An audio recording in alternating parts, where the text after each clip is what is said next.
I've discussed before TV shows. It's just me.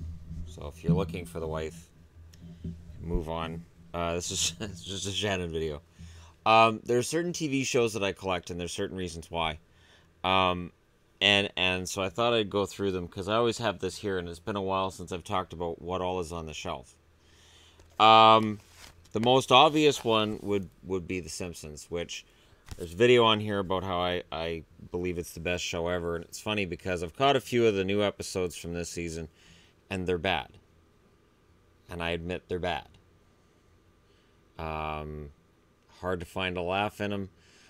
I've noticed that as series get older, comedies, they go from funny jokes to mean jokes. You see that on, I've talked about The Big Bang Theory before. How the jokes just all turn mean. It's like, that's not funny. It's sort of like Homer Simpson started out as sort of, yeah, he abused Bart, but you could tell he was kind of and then as seasons wear on and go along, you go on to the later seasons, he's just mean. He's just terrible. And you suddenly feel bad for Bart. So this is the 17th season. This was the last one they had a DVD of until very recently. They've released the 18th season. Well, they had the 20th season too, but that was kind of a meh release. And it was kind of 20th Century Fox's way of saying, here, we're done. We're not doing any more. Now they've gone back on that and they've started releasing the seasons again, which is good. But as I said, the seasons lose something at some point. And for me, the quality dropped after season 9. 9 is right about where it's still really, really good. You still laugh all the way. Then season 10, it starts to drop a bit. That's why when I hear people talking about, well, the last few years haven't been that funny. I go back 15, 16 years with the stuff that I think is okay. And then the last few years, it's just been kind of bad. There are episodes that I watch and I'm like, wow, I really wasted my time. Supernatural's a funny one. So I've got the first 5 seasons of Supernatural. Lauren Cohan, who now plays Maggie on The Walking Dead, was Bella on here. Loved Bella. I thought Bella was the most beautiful woman ever, and I thought her character was awesome. The funny thing was, people criticized her accent. People online criticized her British accent. That's her real accent. I found that really weird, but it shows just how much people are willing to criticize without knowing what they're talking about online. I only have to season 5 because to me the show rebooted with season 6. They go through the fight with Lucifer at the end of season 5, and for me, that's the end of the Kripke episodes. That's kind of the end of the series. Everything that's happened since then is kind of, it almost feels like fan fiction when I watch it now. I'm like, yeah, this is still Sam and Dean. Yeah, it's still kind of fun. But it doesn't, to me, feel like they've added anything since Lucifer. That everything that's happened since then's kind of been sort of, it's like they have the new big bad every year, but it's not Lucifer. So to me, it's whatever. It's not that big a deal. Oh, they have to defeat the darkness. I never did see the end of that season last year because I was like, well, they'll find a way and they'll screw it up so that next year they have to defeat whatever they release when they defeat this darkness. Like, it really doesn't matter. Let me go in another direction here. I have this. This is a documentary series. It was on Discovery, How the Universe Works. Tom Rowe of Dirty Jobs hosts this. There's a second season which has a different host and gets a lot of negative reviews because of the host, which is weird to me because it's a science show. I've seen a couple episodes of season 2, and it's not bad. I haven't bought it because of all the negative reviews. It's probably negatively impacted my view on just buying the entire season, but that is a great show.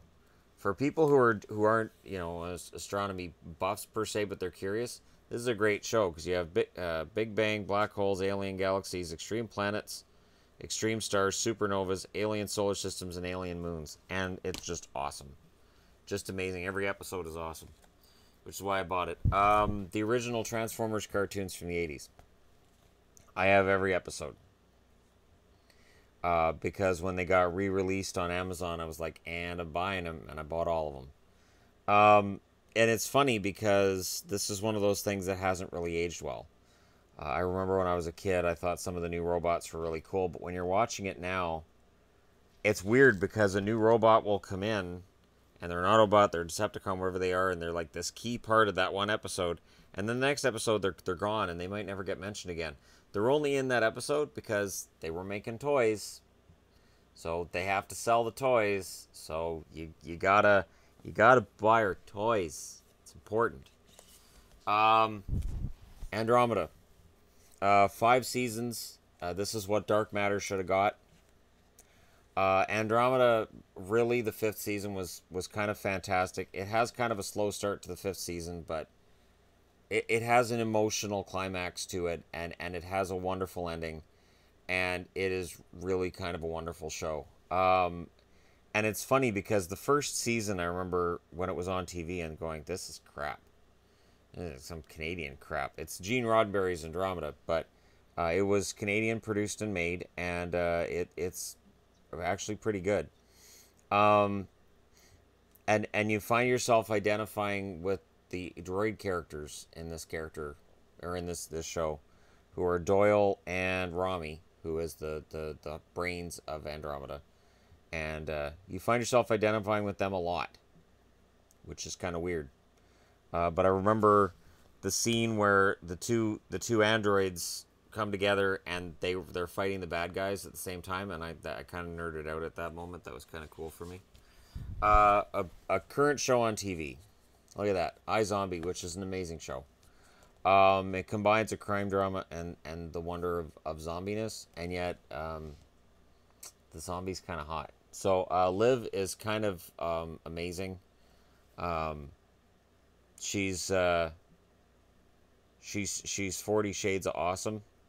Yeah, I can't be complimentary enough of this show and how well written it is. There are parts where the series kind of tends to go off the rails a little bit, but it's about a zombie that solves crimes, so it's going to have its moments. This one's going to surprise people. I have the whole series of Powerpuff Girls. It doesn't feel like the disc is in this one, because it's not. I think one of the things that I liked with this was, to me, it kind of felt almost like a Ren and Stimpy, but for kids. And it's genuinely funny. Mojo Jojo is one of the, if not the funniest villain in cartoon history. When he talks about vanquishing children and curses and all this, like the bit where he gets up and he's really grumpy because he doesn't want to get up, and he's ready to just, I'm going to get those kids later. I'm going to get them later. Get out of my moat. Don't play in my moat. It's so funny, and there's so many things with Mojo Jojo that are so well done. So for me, I know a lot of people love SpongeBob, but for me, the original Powerpuff Girls, I know they did like new episodes. I didn't pay any attention to that because, to me, the original 6-season run was fantastic. Just some great episodes, some great fun. So funny, and funny for adults too. I didn't just buy this because I had kids. I bought it for myself. I talk a lot about Doctor Who. Here's the problem. This season really lost me. It really did. Now, with a female doctor, we may be getting back to the good stuff. I miss Clara. I miss Clara. And I say it all the time, but I really miss Clara. I know a lot of people got upset because, she was the companion that was kind of running the show. But there seemed to be more cohesion than when they brought in Bill. And again, I'm hoping that with a new doctor, and then that'll mean a male companion for a female doctor, which is going to be a whole new dynamic, which is fun.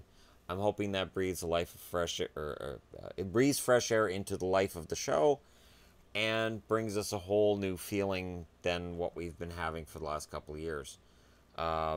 Even the season finale this year felt kind of meh. I was like, really, you're going to go with Cybermen again? Again, we're with the Cybermen?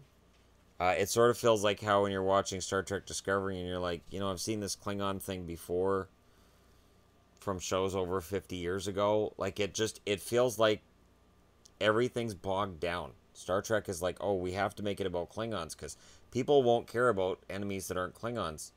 Yes, they will. Give them a chance. The Borg didn't get born out of Klingons. The Borg just kind of happened.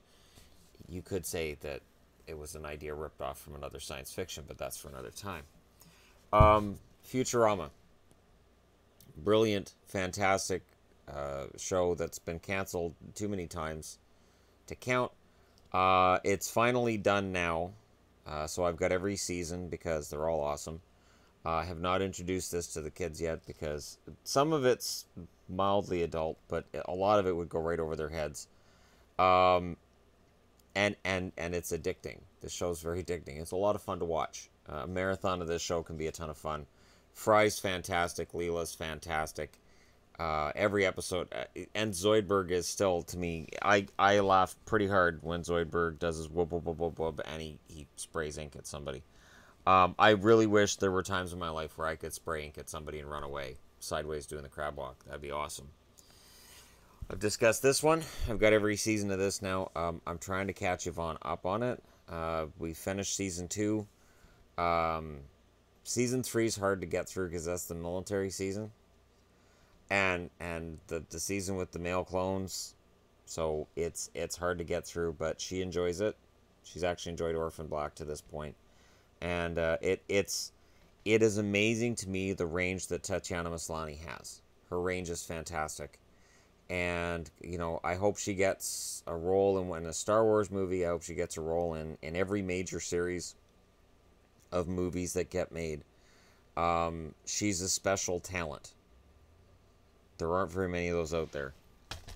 The amount of clones that she played, I really felt like they were just kind of jerking her chain to see how many clones they could create before she finally said, "That's it. I'm enough. That's enough. I've done enough."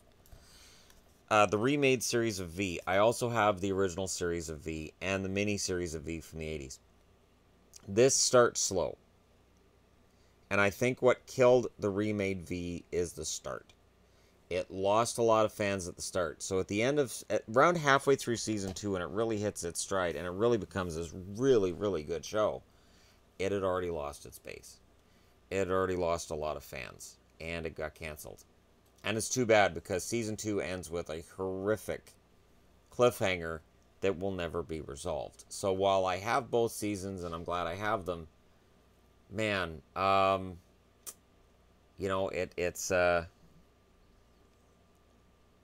it's a shame the way that one ended. And whenever a show ends with a cliffhanger like that, and I'm talking to Dark Matter fans again here, I don't understand why they don't at least have a TV movie to wrap it up. Or at least say, look, we'll have 3 episodes to wrap it up. Something. But it's like you're taking a show and saying, well, there aren't enough fans to bring it back. But you're not looking at the fans who are watching and saying, wait a minute, are we alienating these people? You're telling these people you just don't care. We don't care if we're alienating you. We're not producing 2 or 3 more episodes so that we tell you what happens in the end because it doesn't matter. We don't think you care. This one was only on 2 seasons, and I know this one ends on a cliffhanger too, but it's fantastic. This one I plan to introduce the wife to sometime this summer. Reaper is fantastic. Reaper's cast is a fantastic bunch. It is one of the best casts ever assembled on television, and it's kind of sort of amazing. I really, really enjoyed this show, and I thought it was fun. And the idea is just simple. You're collecting souls that escaped from hell for the devil. You do that for him, and he lets you live. And you start finding out pretty quick that the main character in this show, there's a reason the devil's taken interest in him. There's a reason that he's the one that's been chosen to summon the souls back to hell. And despite how dark that sounds, and it sounds like it's from the same realm as Supernatural, it's not really that dark a show. It's a fun show.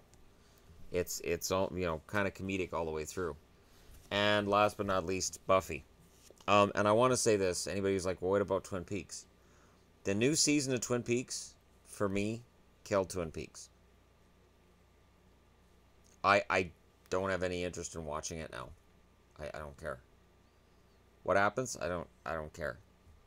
That killed it. It's like the one thing I always said about David Lynch was that when the show was on network TV and he had censors to worry about and he had to work around that, I thought it made him more creative. When Fire Walk with Me was released as a movie, it showed me what would happen without censors and without having to worry about R-rated material, and it made it so much darker and so much more sinister, and I didn't like it. I did not enjoy Twin Peaks Fire Walk with Me. So when the new season was announced, I was like, oh man, a new season of Twin Peaks. I'm finally going to see what happens. And then it's awful. And I know other people enjoyed it. To me, it was unwatchable for the most part. And it was just really dark, really violent, and pointless. I just didn't find a point. And then I spoiled the ending for myself. I read the ending, and I was like, wow, I'm really glad I lost track of that halfway through the season. Because I would have been really mad to have watched all season and see that happen. So, I end with Buffy, because Buffy the Vampire Slayer is still a show that I can watch from start to finish. I could sit down right now, start season 1, watch all the way through to season 7, and love it.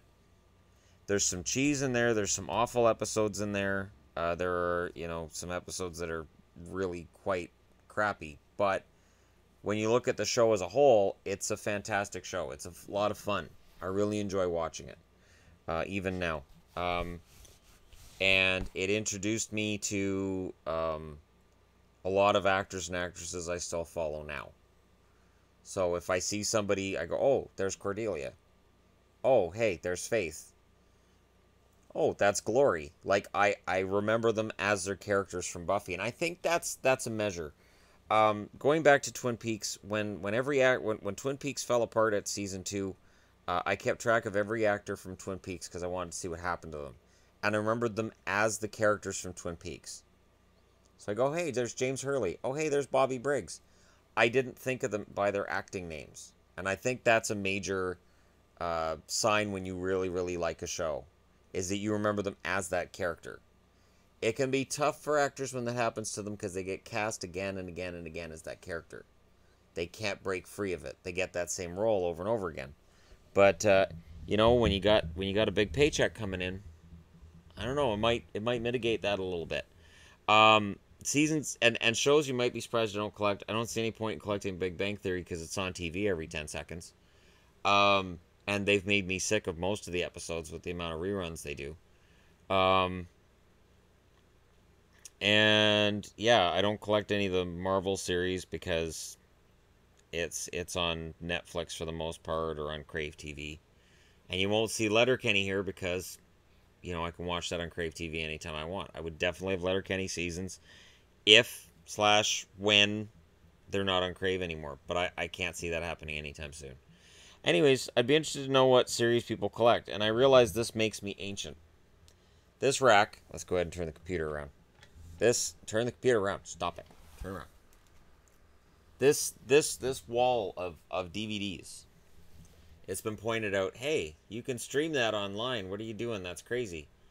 What if I don't want to watch it online? What if I want to watch a physical copy? What if I want to watch special features? I was a huge nerd for special features in my 20s. That was the whole thing for me. I was like, oh, look at special features. And now it's a little different, but what if I want to do that? When you get an online BitTorrent or stream or whatever you're using, yeah, you get it, and you can get it for free, but sometimes the quality's kind of crap, and you miss out on stuff. So for me, I prefer to have a physical copy, and I'll always be that way. I'm always going to be somebody who gets a physical copy. Oddly enough, I probably won't get a copy of this past year's Doctor Who, because I didn't really enjoy it. And that's the first time that I can say that about an entire season since it was rebooted in 2005. Even season 6, and I bury season 6 every time I get a chance. There are episodes in season 6 that I'm like, I need that. I have to have that as part of my collection. So I have season 6. But there are no episodes that I saw in this season's Doctor Who that I thought I have to have that. So it's a shame. It's almost criminal in a way, but it is what it is. Let me know what you guys think. Let me know what you guys collect in the comment section below. And don't forget to hit like and subscribe if you're browsing your way through. I'll talk to you again soon.